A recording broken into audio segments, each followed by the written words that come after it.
วัสดีค่ะสวัสดีค่ะคุณแม่ค่ะก็วันนี้มาเจอกับแอดเกตทอล์กนะคะวันนี้หนูก็อยากให้คุณแม่ช่วยอธิบายเรื่องนิวรณ์ห้าให้ฟังค่ะอ๋อค่ะนิวรณ์ห้านี่มีคนใน YouTube เนี่ยมีพระอาจารย์สำคัญหลายองค์นะที่เขาที่ท่านได้แสดงเอาไว้มากมายแต่แม่เนี่ยก็จะแสดงแบบคารวาสนะคะแล้วก็คุยแบบคารวาสนะเพราะนั้นก็จะพูดตามประสบการณ์ที่ตัวเองว่าเนี่ยนิวรณ์ห้าเนี่ยมันเล่นงานแม่ยังไงนะคะคือจริงๆแล้วเนี่ยถ้าเผื่อตามที่เขาแสดงไว้ส่วนใหญ่นิวรณ์ห้าเนี่ยก็จะเป็นศัตรูที่เข้าไปขัดขวางในขณะที่นั่งสมาธิอยู่นะคะเขาบอกว่าที่สมาธินั้นไม่เกิดผลก็เพราะนิวรณ์ห้าก็อันได้แก่กามฉันทะพยาปาทะนะคะถีนมิทะแล้วก็อุทธัจจะกุจจะและสุดท้ายก็คือวิจิกิจฉานะคะคือเวลาเกิดอารมณ์5ตัวเนี่ยก็จะทำให้การนั่งสมาธิเนี่ยไม่เกิดผลนะก็บอกว่ามันเข้ามาเป็นศัตรูในขณะนั่งสมาธิแต่ในความเป็นจริงแล้วเนี่ยนิวรณ์ห้าเนี่ยก็เป็นศัตรูเราเนี่ยคอยรังควานเราอะตั้งแต่ขณะที่เราอยู่นอกสมาธิขณะที่เราดำเนินชีวิตอยู่เนี่ยตลอดเวลาอยู่แล้วเช่นอย่างกามฉันทะนั่นก็คือความหลงไหลในอะไรสิ่งสวยงามนะเช่นเราเดินไปเราเจอกระเป๋าอย่างเงี้ยนะคะเราอยากได้กระเป๋าแต่ว่าเรายังไม่ควรจะซื้ออะไรเงี้ยมันก็ลากเราไปหรือว่าบางสิ่งบางอย่างที่มันเป็นความชอบส่วนตัวที่ไม่ควรทำนะเช่นการพนันอะไรอย่างเงี้ยเล่นการพนันเนี้ยจริงๆมันเป็นสิ่งที่แบบว่ามันเป็นประตูแห่งอบายนะการพนันเนี่ยบางคนเนี่ยก็พ่ายแพ้ก็เพราะว่าการประชันท่ามันลากไปมันสู้กันไม่ได้นะคะแล้วก็พยาปาทะก็คือเราเนี่ยมักโกรธเวลาเราเจอคนนู้นคนนี้หรือเจอเรื่องที่ไม่ถูกใจก็จะโกรธง่ายๆนะคะแล้วก็ถีนมิทะก็คือเราความเศร้าซึมหงอยเหงาเวลาที่เราประสบเรื่องที่แบบว่าไม่ถูกใจหรือถูกทำร้ายจิตใจอะไรเงี้ยเราก็มักจะโทษตัวเองโทษนู่นโทษนี่แต่ก็จะลงมาที่ตัวเองทำให้เกิดความอะไรท้อแท้ใจนี่นะบางทีมันก็ไม่ง่วงเหงาเศร้าซึมง่วงเหงาเศร้าซึมแล้วตัวมี2ตัวที่ทำให้เป็นโรคสมาธิโรคซึมเศร้าก็คือตัวถีนมิทะนี่ก็ตัวหนึ่งซึมเศร้านะคะหงอยเหงาใจนะคะแล้วก็อีกตัวก็คือเนี่ยอุทธัจจะกุจจะนะคะคือตัวเนี้ยเป็นตัวฟุ้งซ่านรำคาญใจอะไรที่ผ่านมาในชีวิตหรืออะไรก็ตามที่เข้ามาในชีวิตบางสิ่งบางอย่างที่เราพบเนี่ยบางทีเราเห็นไม่ชัดเราไม่เข้าใจเราเหมือนกับปรุงแต่งเองฟุ้งซ่านแล้วก็ท้อแท้ใน2ตัวนี้มันจะช่วยทำให้เกิดโรคซึมเศร้าทีนี้มันก็ส่งผลมากนะเพราะฉะนั้นโรคบางโรคเนี่ยที่เกิดในปัจจุบันเนี่ยก็มาจากเนี่ย5ตัวเนี่ยนะคะแล้วตัวสุดท้ายเนี่ยซึ่งเป็นตัวที่ร้ายกาจด้วยเหมือนกันก็คือวิจิกิจฉาคือความสงสัยทางแทนใจความกังวลใจในชีวิตของตัวเองความซึ่งมันจะกลายเป็นความทุกข์ใจแล้วก็กลายเป็นความเครียดเพราะว่ากังวลใจว่าฉันจะหากินได้ไหมฉันเป็นสาวฉันจะมีแฟนไหมแล้วฉัน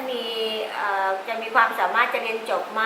ไปทำงานจะทำได้ไหมจบแล้วจะหางานได้ไหมไปสมัครจะสู้ก็ได้ไหมหรือแม้แต่เด็กนักเรียนที่เรียนหนังสือเนี่ยนะคะเรียนหนังสือเนี่ยสอบจะได้ไหมนะคะจะทำให้คุณพ่อคุณแม่เสียใจไหมผิดหวังไหม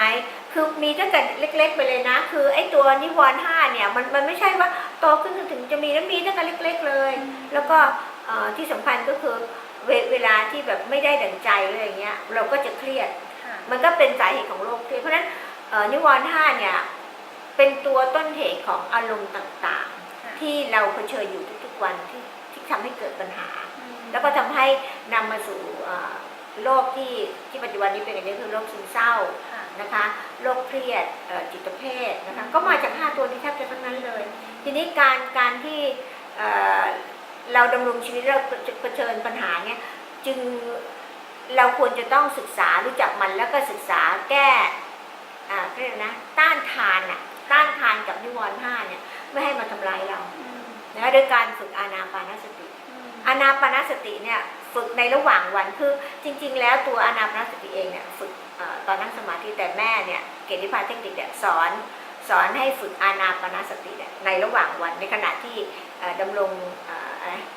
ทำงานทำการอยู่เคลื่อนไหวอยู่เนี่ย ก็ฝึกตัวอานาปานสติโดยทำหน้าที่ให้จิตเนี่ยนะคะจิตเนี่ยมันทำหน้าที่ให้มีหน้าที่ประจำเลยคือถ้าเผื่อเราไม่มีหน้าที่ประจำเนี่ยเดี๋ยวพอตาภาษาตาไปเห็นของสวยของงามไปเห็นเรื่องราวไปฟังเรื่องราวหรือไปได้ยินเรื่องราวที่ไม่ถูกใจเราขุ่นข้องหมองใจหรือว่าไปฟังเรื่องราวที่อุยตายอันนี้มันเรื่องของเราเนี่ยเราถูกนินทาว่าร้ายซึมเศร้าอีกอะไรเงี้ยคือเราก็เราก็ให้จิตมันมีหน้าที่ซะโดยที่อย่างเกณฑ์วิภาเทคนิคที่แม่แนะนำเนี่ยนะคะเกณฑ์วิภาเทคนิคเนี่ยสอนให้จิตเนี่ยนะคะทำหน้าที่ตามดูจิตตามจับรูปเสร็จแล้วก็เอาจิตอีกดวงหนึ่งชี้ให้เห็นว่าเนี่ยรูปเนี่ยนะมันกำลังเคลื่อนไหวอยู่อันนี้คือธรรมวิจยะคือสอนให้จับสามัญลักษณะของรูปซะแล้วจิตอีกดวงหนึ่งก็เข้ามาเสพความรู้อันนี้ด้วยความรู้สึกยอมรับนะจิตมันก็กระบวนการนี้ก็เกิด1 2 3 1ก็คือจับรูป2ก็คืออธิบายไตรลักษณ์อธิบายอนิจจลักษณะ3ก็คือเป็นตัวเสพเพราะนั้นจิตมันก็1 2 3เสพ1 2 3เพราะนั้นจิตมันก็จะไม่มีช่องว่างให้ถีนมิทะให้ถีนมิทะนี่คุณแม่จะนึกถึงถีนมิทะมากว่ามันเป็นตัวทำให้เกิดปัญหากับคนทั่วไปเยอะก็คือทำให้นิวรณ์5เนี่ยไม่มาปรากฏตั้งแต่พยาปาทะอะไรการมฉันทะพยาปาทะถีนมิทะอุทธัจจะกุกุจจะแล้วก็วิจิกิจฉาเนี่ยมันไม่มีช่องว่างหรือถ้ามีช่องว่างเราเผลอไผลไปบ้างเนี่ยมันก็จะเข้ามาแบบเล็กๆน้อยๆไงมันก็จะเบาบางลงนะคะนี่คือประโยชน์ของการฝึกเกณฑ์วิภาเทคนิคในช่วงกลางวันคือต้านทานไม่ให้นิวรณ์5เนี่ยมันเกิดมันเพราะพวกนี้มันจะเกิดผ่านไอ้ตากระทบรูปนะคะหูได้ยินนะคะลิ้นได้ลิ้มรสอะไรพวกนี้ค่ะคือจากผัสสะทั้ง5ที่เราเนี่ยต้องเสพอยู่ตลอดเวลาเพราะฉะนั้นตัวเนี้ยตัวการฝึกแบบเนี้ยเกณฑ์วิภาเทคนิคเนี่ยจะคอยบอกจิตว่าเธอทำหน้าที่นะเธอมีหน้าที่1 2 3 1 2 3 1 2 3เพราะฉะนั้นนิวรณ์5ก็เบาบางลงทีนี้พอเบาบางลงเสร็จปุ๊บเนี่ยพอเรามีเวลาตอนกลางคืนเนี่ยเรามาฝึกนั่งสมาธินะคะพอนั่งสมาธิปุ๊บกำลังจากสติหรือว่ากำลังจากการฝึกในระหว่างวันเนี่ยมันก็มาช่วยทำให้เราเนี่ยมีสมาธิในการฝึกอานาปานสติขั้นที่13เนี่ยได้ง่ายขึ้นเพราะอะไรเพราะว่าตัวนิวรณ์5เนี่ยมันตอนกลางวันมันก็แสดงฤทธิ์ไม่ได้อยู่แล้วพอมาตรงนี้เสร็จปุ๊บฤทธิ์มันก็เบาบางลงถูกไหมคะเพราะเราไม่ได้ไปสัมผัสข้างหน้าเราอยู่ในสมาธิแล้วเพราะฉะนั้นการมาฉันนิวรณ์5เนี่ยจึงไม่สามารถจะส่งผลหรือว่าทำร้ายเรามาเป็นอุปสรรคขวางกั้นเราเนี่ยในขณะที่เรานั่งสมาธิได้ก็อานุภาพของนิวรณ์5เนี่ยตอนนั่งสมาธิก็เบาบางลงและเนี่ยคือจริงๆแล้วการที่เราจะจัดการกับนิวรณ์5เนี่ยซึ่งทำร้ายเราตลอดเวลาทำร้ายความรู้สึกของเราจูงเราไปให้หลงไหลใฝ่ฝันจูงเราไปให้โกรธจูงเราไปให้ซึมเศร้าจูงเราไปให้เพ้อฝันในสิ่งที่มันเป็นไปไม่ได้หรือว่าทำให้เกิดความรู้สึกท้อแท้ใจเนี่ยหรือไม่ก็ทำให้เราสงสัยกลัวนู่นกลัวนี่ความกลัวนะความกลัวนี่น่ากลัวนะคะตัววิจิกิจฉาเนี่ยมันเป็นต้นเหตุทำให้เรากลัวนู่นกลัวนี่กลัวไปหมดเลยในชีวิตนะกระดุกกระดิกอะไรไม่ได้เลยคือพอเราจัดการไม่ให้อารมณ์5ตัวเนี่ยมันมาเกิดขึ้นกับเราปุ๊บเนี่ยเวลาเรานั่งสมาธินะคะเราก็จะเกิดโยนิโสมนสิการขึ้นพอเราเกิดโยนิโสมนสิการขึ้นในระหว่างวันเราก็สอนเราก็ให้จิตฝึกอีก1 2 3 1 2 3แล้วจิตก็จะทำได้ดีขึ้นเพราะมีตัวโยนิโสมนสิการคือตัวปัญญาเราเนี่ยเข้าไปสำทับทำให้การควบคุมนิวรณ์5เนี่ยทำได้ดีขึ้นค่ะเพราะฉะนั้นนิวรณ์5เนี่ยก็จะเบาบางก็จะมีอานุภาพในการทำลายเราเบาบางลงแล้วเกิดผลยังไง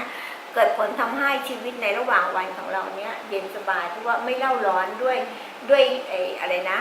ความทุกข์5ประการนั้นค่ะก็จะทำให้เกิดเนี่ยยุคติงคนรอบข้างก็เย็นไปด้วยเพราะว่าเราก็จะไม่ขี้หงุดหงิดไม่เอาเปรียบคนนู้นไม่เอาเปรียบคนนี้ไม่ไปอยากได้ของคนนู้นไม่พัมเพ้อไม่อะไรไม่อะไร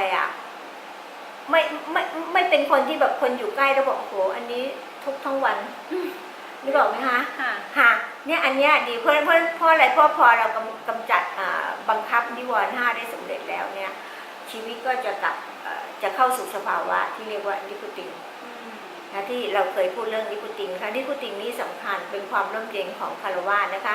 ถ้าเผื่อใครไม่เคยฟังก็ไปหาฟังนะคะ คือบางสิ่งบางอย่างเนี่ยอาจจะไม่เคยได้ยินหรือว่าอาจจะรู้แล้วแต่ไม่มีใครมาย้ำไปฟังอีกทีหนึ่งเราจะได้เป็นเครื่องมือในการชโลมใจเราแล้วเป็นตัวฉุดไม่ให้เราแบบช่วยล้างเราอ่ะไม่ให้เราเนี่ยมีความทุกข์ไปกับนิวรณ์ห้า ค่ะ นะคะโอเคค่ะ โอเคค่ะ ก็คลิปนี้ก็ขอบคุณคุณแม่มากเลยนะคะสำหรับใครอยากติดตามคลิปก่อนหน้านี้นะคะ หรือเรื่องนิพุติงนะคะก็ติดตามได้นะคะในคลิปที่ชื่อว่าความเย็นในแบบพระพุทธศาสนานะคะ ก่อนหน้านี้มีแล้วนะคะแล้วก็สามารถติดตามเราได้อีกทางช่องทางของ Facebook นะคะก็คือ @gate_fanpage นะคะสำหรับคลิปนี้ต้องขอลาไปก่อนนะคะ สวัสดี สวัสดี ค่ะ ค่ะ สวัสดีค่ะ